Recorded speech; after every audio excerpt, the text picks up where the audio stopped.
يلا عاملين ايه؟ يا رب تكونوا بخير. وحشتوني جدا جدا جدا يا جماعه، بقالي كتير ما قعدتش صورت كده، يعني احب بجد وحشتني القعده.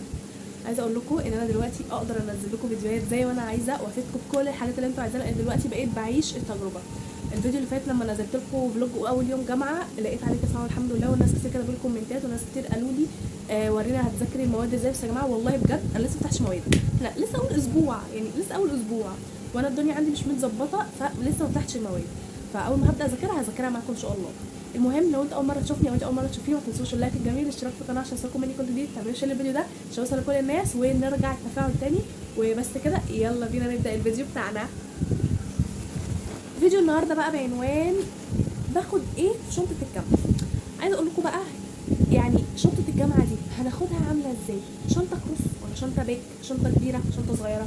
بصوا يا جماعه دي شنطه الجامعه بتاعتي، شنطه باك عاديه، بس حرفيا انا دلوقتي لما بروح الجامعه ما بعرفش اخد شنطه كروس نهائي، لان انا ببقى واخده معايا اكل، لان انا جامعتي بعيده، ببقى واخده معايا ميه، ببقى واخده معايا حاجات. هوريكم كل حاجه باخدها معايا وكل حاجه ايه لازمتها زي ما انتوا هتشوفوا دلوقتي.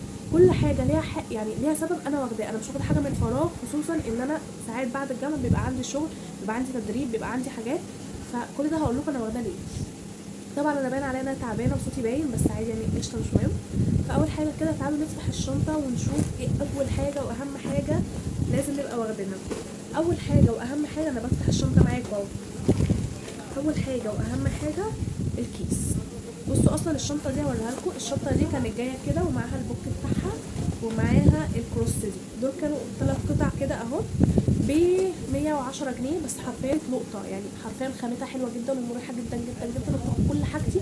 وممكن اخد بقى الكروس، انا الكروس دي ما بديهاش كروس بصراحه، انا بعملها شنطه اسعافات في شنطتي واحط فيها حاجات مهمه، فكل ده هوريهولكم. فاول حاجه بناخد بوك او كيس الفلوس.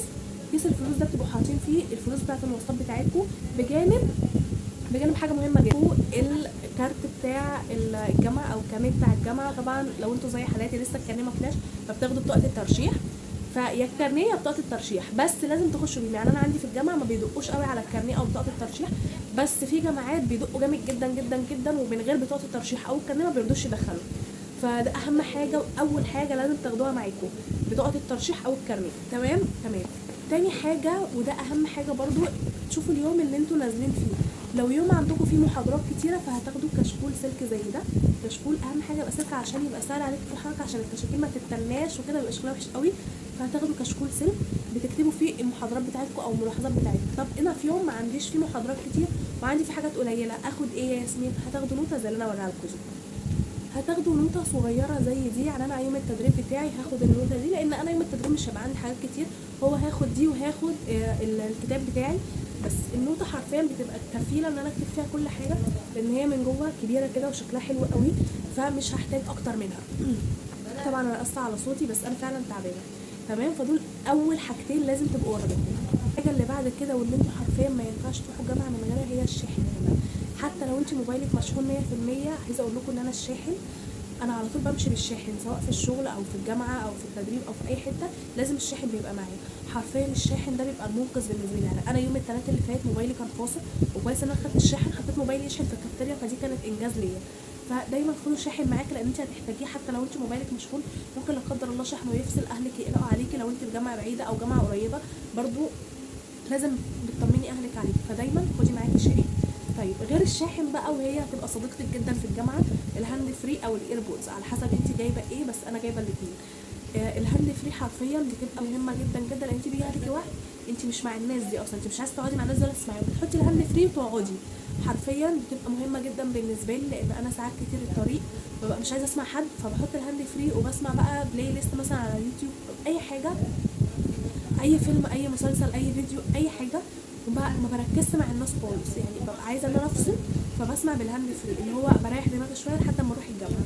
فحرفيا دول اساسي معاكي، ما تروحيش من غيرهم، اوعي تروحي من غيرهم. وبصيتي لي يعني لو جيتي قلتي لي يا ياسمين اخد ايه تاني، فهقول لك لو انت زي نسايه فدايما دايما دايما تاخدي فلوس زياده معاكي، ايا كان انت بتاخدي كام او مصروفك كام، انت بتحسبي انت مثلا مواصلاتك بكام. مثلا زي انا مواصلاتي 100 جنيه، بتحطي 20 او 40 جنيه تاني في سوسته الشنطه او في جراب الموبايل، علشان لو لا قدر الله كيسك وقع، شنطتك ضاعت، طبعا موبايلك دايما بيبقى في ايدك، يعني بتحطي فلوس كده في الشنطه في الموبايل. في جيب بنطلونك لو معاكي جيب سوسته كده. دايما نطوري فلوس في معاكي، عشان لو لا قدر الله حاجه منك ضاعت تلاقي معاكي فلوس تعرفي تركبي بيها او تروحي بيها، وما تعرفش تروحي الجامعه او اي مكان من غيرها. هي الوايبس او مش الفا بس، يعني لما بقعد مثلا لو ايدي على تراب لازم المعها كده بمنديل. مثلا البنج او المدرج بحيث ان هو مطرب شويه فبلمعه.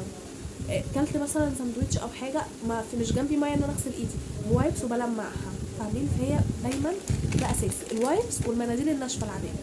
يعني انا كمان عندي برد دلوقتي، فانا المناديل الناشفه دي هبقى واخده معايا يعني حجم عائلي كده. فدي حاجه مهمه جدا جدا برضو معاكي، ما تروحيش من غيرها.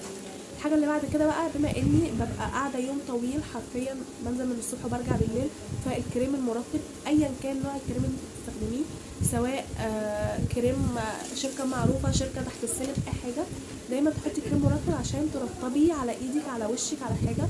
والصن بلوك عايزه اقول لكم ان انت حتى لو مش واخده حجم كبير مثلا للصن بلوك او مش واخده الصن بلوك كله، ممكن تحطيه في عينات زي كده، علب زي كده. انا العلبه هنا حاطه فيها الصن بلوك، بتحطيه على وشك بتجددي كل ساعتين حرفيا، مش لازم تحطي مكياج بس تحطي صن بلوك لان الشمس بتبقى صعبه جدا. عايزه اشوف 10 دقايق مرفوعه. هتعملي بيها ايه؟ انا تست بس لا معلش. طب شوف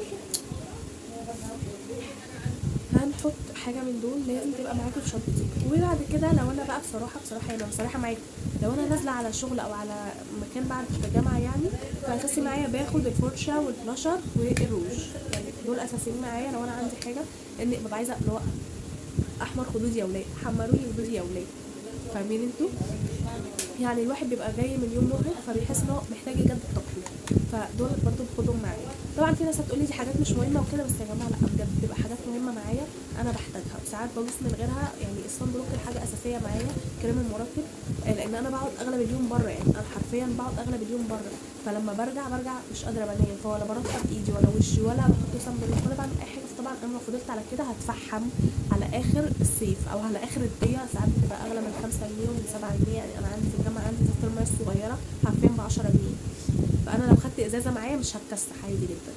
ويا ريت تاخدي معاكي سندوتش او تفطري الصبح قبل ما تنزلي، لان انت الطريق بيبقى مهبط، يعني انا عن نفسي بهبط، فلازم باخد معايا سندوتشين، يا اما افطر في الطريق يا اما اكل قبل ما انزل، يعني لازم.